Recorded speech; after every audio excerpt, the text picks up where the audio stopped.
हाँ दोस्तों, नमस्कार। मैं आपका आर्यस तिवारी। उम्मीद करते हैं कि आप सभी लोग कुशल पूर्वक से होंगे। दोस्तों, आज मैं बात करता हूँ कि मन की बात।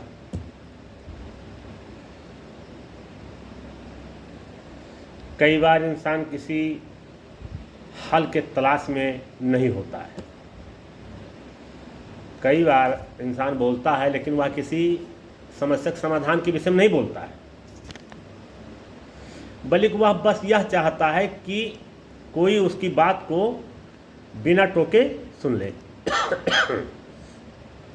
वो जब आपसे, कई बार ऐसा होता है कि आपसे सामने वाला व्यक्ति बात करता है तो उसके मन में एक भावना रहती है कि आप टोके ना, उसकी बात को सुन लीजिए।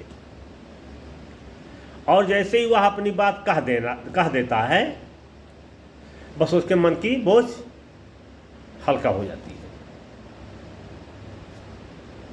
और जब आप किसी की बात को ध्यान से सुनते हैं तो उसको लगता है कि उसकी बात की अहमियत है।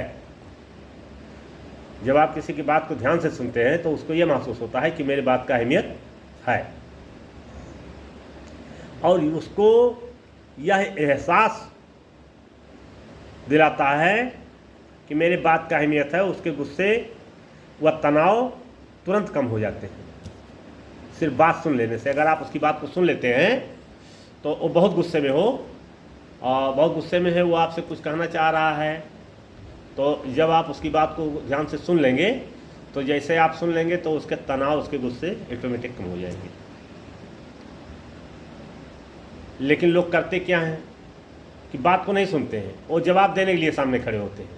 अगला आदमी के मुंह से बात निकला नहीं, वो जवाब देना शुरू कर देते हैं। अब तकरार बढ़ गया, विवाद उत्पन्न हो गया और गुस्से में हो गया।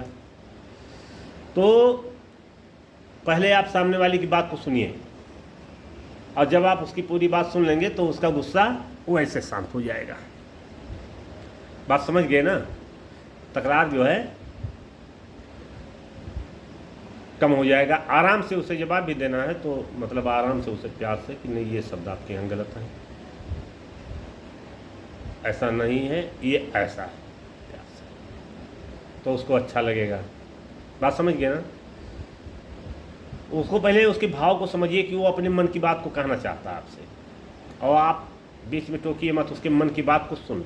मतलब होता नहीं, आदमी भड़ास निकलता है तो उसको निकाल लेने दो, वो बोल लेने दो, ऑटोमेटिक उसके गुस्से शांत हो जाएंगे। और फिर बाद में उसे आप बहुत अच्छे लगेंगे कि यार ये मेरा मित्र, मेरा दोस्त तो बहुत बढ़िया आदमी है, मुझे अच्छा समझाया। ठीक है दोस्त, फिर मिलते हैं अगली कड़ी में। जय हिंद, जय भारत।